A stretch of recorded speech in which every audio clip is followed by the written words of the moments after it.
Praise the Lord. தேவனுக்கே மகிமை உண்டாவதாக. இந்த காலை பொழுதும் உங்கள் அனைவரையும் சந்திப்பதில் மிகுந்த சந்தோஷம் கொள்கிறோம். கர்த்ததாமே உங்களை ஆசீர்வதிப்பாராக. வாருங்கள், தேவனிடத்திலிருந்து ஆசீர்வாதத்தை பெற்றுக்கொள்வோம். இன்றைய நாளுக்கான ஜெபமானது வாலிபர்களுக்காக ஜெபிக்கப் போகிறோம். அதுக்கு முன்பாக திருமண நாள் மற்றும் பிறந்தநாள் காணும் அனைவருக்கும் எங்கள் யூடியூப் சேனல் வழியாக வாழ்த்துதனை தெரிவித்துக் கொள்கிறோம். கர்த்தர்தாமே உங்களை ஆசீர்வதிப்பாராக. இந்த நாட்களிலே வாலிபர்களிடத்தில் பெரிய போராட்டம் என்ன நடக்கிறது என்றால், பெற்றோர்களுக்கு கீழ்ப்படியாமல் இருக்கிறீர்கள். அதாவது உங்கள் மனம் போன போக்கில் நீங்கள் வாழ்கிறீங்க. நான் என்ன சொல்ல வரேன் அப்படின்னா, தாயும் தந்தையும் உங்களுக்காக பாடுபட்டு வேலை செய்கிற இடங்களில் எவ்வளோ போராட்டங்கள் இருக்கும். அது இல்லாமல் வாழ்க்கையில் கடன் பாரங்கள், இப்படி அநேக போராட்டத்தின் மத்தியில் வாழ்ந்து கொண்டு வருகிறோம். பிள்ளைகளாக நீங்கள் அவர்களுக்கு ஒன்றுமே செய்யாவிட்டாலும் பரவாயில்லை, ஆனால் ஒரு சமாதானத்தோடு வாழ்வோம், நம்ம குடும்பம் சமாதானமாக இருக்கணும் அப்படின்னா நீங்கள் நல்ல முறையில் நடந்து கொள்ள வேண்டும். அதாவது உங்களுக்கு ஒரு சாய்ஸ் தராங்க, படிங்க, இதை படிங்க அப்படின்ட்டு. ஆனால் உங்கள் விருப்பம் தான் இருந்தாலும் எதுக்காக சொல்கிறாங்க அப்படின்னு நீங்கள் செவி கொடுக்கணும். எதுக்காக நம்ம பெற்றோர்கள் நம்மளை படிக்க சொல்கிறாங்க?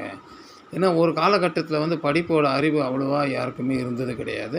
ஏன்னா அந்த காலகட்டத்தில் கூட அரசாங்கத்தில் கூட நிறைய வேலைகள்லாம் கிடைச்சது, நிறைய பேர் இன்னும் செய்துட்டு இருந்தாங்க. ஆனால் இந்த காலகட்டத்தில் சாதாரண ஒரு சின்ன வேலைக்கு போனாலும் எஜுகேஷன் ஃபஸ்ட் ஒரு டிகிரி முடிச்சிருக்கீங்களான்னு கேட்குறாங்க. அப்போ நீங்கள் படிக்கிறதுக்காக எதுக்கு முக்கியத்துவம் கொடுக்குறாங்க பெற்றோர்கள்? ஏன் நம்மளை திணிக்கிறாங்க அப்படி ஏன் நினைக்கிறீங்க? நீங்கள் படிக்கணும், நீங்கள் நல்லா இருக்கணும் அப்படின்ற ஒரே ஒரு நோக்கம்தான் பெற்றோர்களுக்கு. உங்களுக்கு இந்த வாழ்க்கையில் முதல் கட்டம் என்ன வச்சுருக்கீங்கன்னா ஃபோன், ரெண்டாவது கட்டம் என்ன வச்சுருக்கீங்கன்னா கேர்ள் ஃப்ரெண்ட்ஸ். இவங்ககிட்ட பேசலாமா, அவங்ககிட்ட பேசலாம். மனம் இது இது எப்படின்னா, எதுக்கு ஒப்பிட்டு பேசலாம் அப்படின்னா, ஒரு சின்ன குரங்கு பார்த்தீங்கன்னா ரோட்டில் அது ஒரு இடத்துல நிற்காது. இங்கேருந்து அங்கே தாவும், அங்கேருந்து இங்கே தாவும். அப்படி அதோட வாழ்க்கையை வட்டம் அடிச்சிட்டே இருக்கும் எப்பவுமே. அப்படி நம்ம வாழ முடியாது. நம்மளோட இதயம் என்ன சொல்லுதோ அதுக்கெல்லாம் நம்ம மாறுபாடான குணங்களை வச்சுக்கக்கூடாது. அதாவது உடனே எல்லாம் நடக்கணும் அப்படின்னு நீங்கள் நினைக்கிறது மிக தவறு. ஏன்னா எல்லாம் ப்ராசஸ். இன்றைக்கி நீங்கள் சொல்கிறீங்களே எல்லாம் இவ்வளோ பணக்காரன் எப்படி ஆனாங்க, எப்படி, அது சினிமாவில் சாத்தியம். அதாவது ஒரு பாடல்லையே பணக்காரன் ஆகிடுவாங்க அவங்க. அதெல்லாம் வாழ்க்கைக்கு சாத்தியம் கிடையாது. அடிப்படையில் உங்களோட வேலை கஷ்டம் இருக்கும், போராட்டம் இருக்கும். நீங்கள் ஜெயிக்கணும் அப்படின்னா கடவுள்கிட்ட எவ்வளோ நீங்கள் நேரத்தை ஸ்பெண்ட் பண்ணுறீங்க, கடவுள்கிட்ட எவ்வளோ கீழ்ப்படுகிறீங்க, அதெல்லாம் தான் முக்கியம். அப்போ தான் ஆண்டவர் பார்ப்பார், உங்களை உயர்த்துவார்.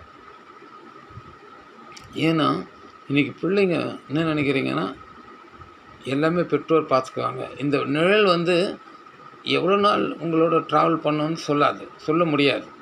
ஏன்னா அவங்க பெற்றோர்களை நாங்கள் உங்கள் கூட இருக்கிற வரைக்கும் தான் அந்த நிழல் இருக்கும். அந்த நிழல் போயிடுச்சுன்னா வெயில் தெரியும். அந்த வெயிலில் நீங்கள் போராட்டம் கற்றுக்கணுன்னா தாய் தகப்பன் இருக்கும் போதே நீங்கள் சரி பண்ணிக்கணும் உங்கள் வாழ்க்கையை. அப்போ தான் அப்போ ட்ராவல் பண்ணுறது நல்லாயிருக்கும். ரூம்லேருந்து ஏஞ்சி போகிறோமா, ஃபேன் ஆஃப் பண்ணணும், ஏசி ஓடுனுக்கு தான் ஆஃப் பண்ணணும், லைட் ஏறி தான் ஆஃப் பண்ணணும். ஏன்னா இது யார் மேலே விழுது அப்படின்னு நீங்கள் யோசிச்சிங்கன்னா தெரியும். தகப்பன் எலக்ட்ரிக் பில்லு வந்தால் பிரச்சனை, இஎம்ஐ வந்தால் பிரச்சனை, கடன் வாங்கினா பிரச்சனை. இப்படி அநேக போராட்டம் தகப்பன் மேலே போய் விழும், தாய் மேலே விழும். அப்போ நீங்கள் அதில் நிழலில் இருக்கிறீங்க. அந்த நிழல் குறைய குறைய குறைய குறைய அப்படியே வெயில் அதிகரிச்சிடும். வாழ்க்கையும் அப்படி தான். தயவுசெய்து நான் உங்களை எதுவுமே தப்பாக பேசலை, சொல்கிறேன். நீ காலகட்டத்தில் வாழ்க்கை அந்த மாதிரி இருக்குது. ஒரு விளையாட்டு இருக்குது, உங்கள் பிள்ளை விளையாடுறீங்க, கிண்டல் அடிக்கிறீங்க. ரோட்டில் போகிறவங்க பெரிய வயதாக இருக்கும், பேஷண்ட்டாக இருக்கும், ரொம்ப முடியாமல் நடந்துருப்போம், அவங்க பக்கத்தில் போய்ட்டு ஜோராக ஆரன் அடிக்கிறது, அதெல்லாம் உங்களுக்கு ஜாலியாக இருக்க மாதிரி தெரியும். ஆனால் நீங்கள் அந்த வயதுக்கு வரும்போது அப்போ தான் நீங்கள் உணர்வீங்க, ஐயோ நான் இவ்வளோ தப்பு பண்ணியிருக்குமான்ட்டு. இப்போவே திருந்தி கொள்ளுமே. இப்போ திருந்தி நல்ல பிள்ளைகளாக வாழுங்களேன். ஏன் உங்களுக்கு அந்த மாதிரி தாட்லாம் வந்ததுன்னா உங்களோட லைஃபோட சேஞ்சஸ் உங்கள் கண்ணுக்கு முன்னாடியே தெரியும்.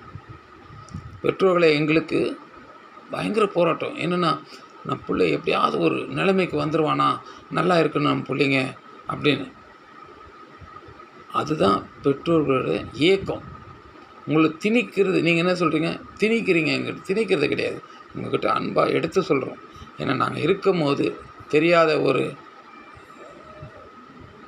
அன்பு, பாசம், இது நீங்கள் அப்போ யோசிப்பீங்க, ஐயோ எங்கள் அம்மா ஃபோன் பண்ணா, எங்கள் அப்பா பேசுனா, என்கிட்ட திரும்பி பேச முடியலையே அப்படின்ட்டு.